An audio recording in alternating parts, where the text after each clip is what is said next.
Hadithi ya maisha ya Hajat Fatma Mwasa, mwanamke kiongozi ambaye ameonyesha uwezo wake mkubwa sana uongozi wake mkuu wa mkoa wa Kagera. Hivi sasa Kagera ni moja kati ya mikoa inayomeremeta kwa maendeleo makubwa yaliyofanywa katika mkoa huu.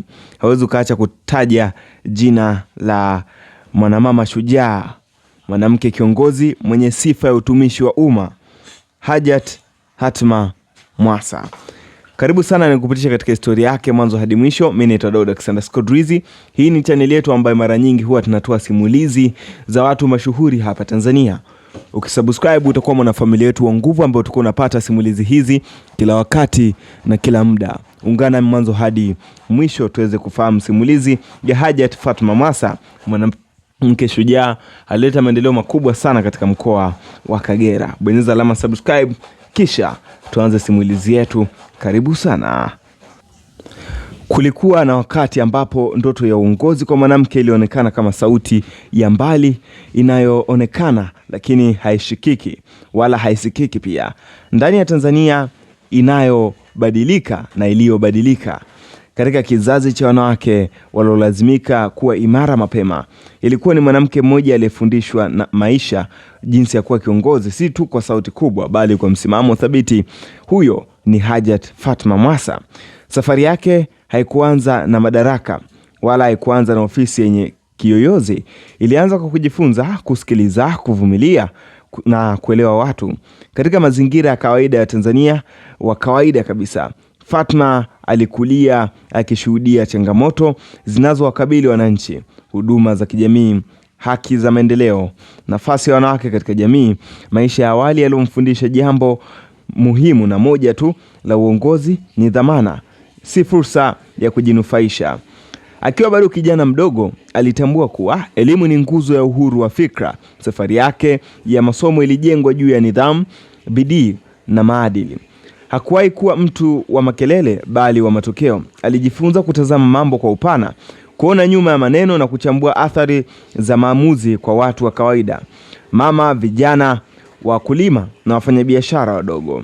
Kadri miaka ilivyopita, Fatma Mwasa alijikita akiingia katika mfumo wa utumishi wa umma, si kwa pupa ya umaarufu bali kwa dhamira ya kushiriki kutatua matatizo. Humo alikulia katika shule ngumu ya uwajibikaji. Aliishi kuona changamoto za uongozi, lawama, pressure, matarajio makubwa na wakati mwingine upweke, lakini hakurudi nyuma. Katika kila nafasi aliyopata, alijenga sifa ya kuwa msimamizi makini, mnyenyekevu lakini asiyelegea. Mwanamke anayeheshimu ratiba na taratibu lakini asiogopa kufanya maamuzi magumu kwa maslahi ya wengi. Uongozi wake haukuwa wa vitisho bali kwa kusimama katikati ya watu, kusikiliza sauti zao na kuchukua hatua. Hatua muhimu zaidi katika safari yake ilikuja pale alipoaminiwa kupewa jukumu la juu la kuiongoza mkoa. Alipotolewa kuwa mkuu wa mkoa wa Kagera, hakuliona hilo kama ushindi binafsi bali kwa mzigo wa matumaini ya wananchi.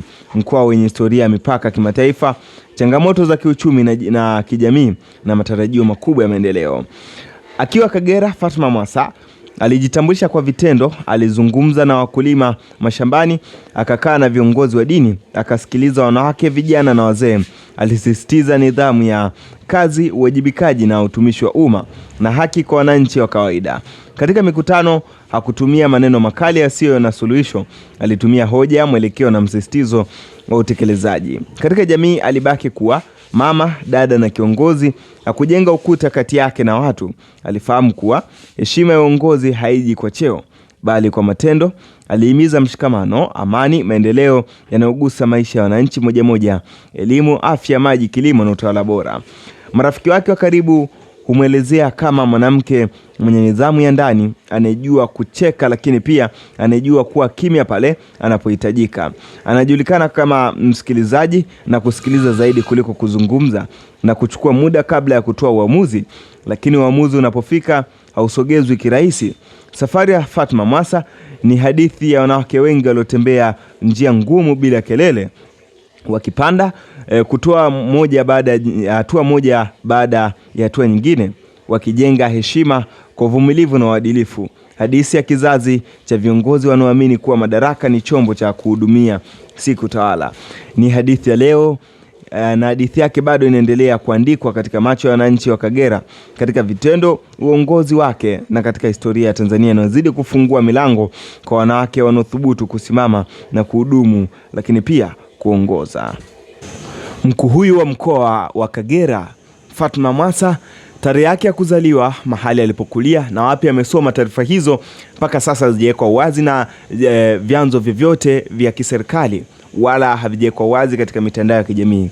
Hivyo hii ni simulizi ya maisha yake, lakini tarehe yake ya kuzaliwa pale itakapokuwa iko wazi katika mitandao ya kijamii kufuatia vyanzo mbalimbali, basi tutairudisha na kukujuza hapa hapa. Mimi ni Dr. Alexander Scott Rizzi, hii ni Usiku TV.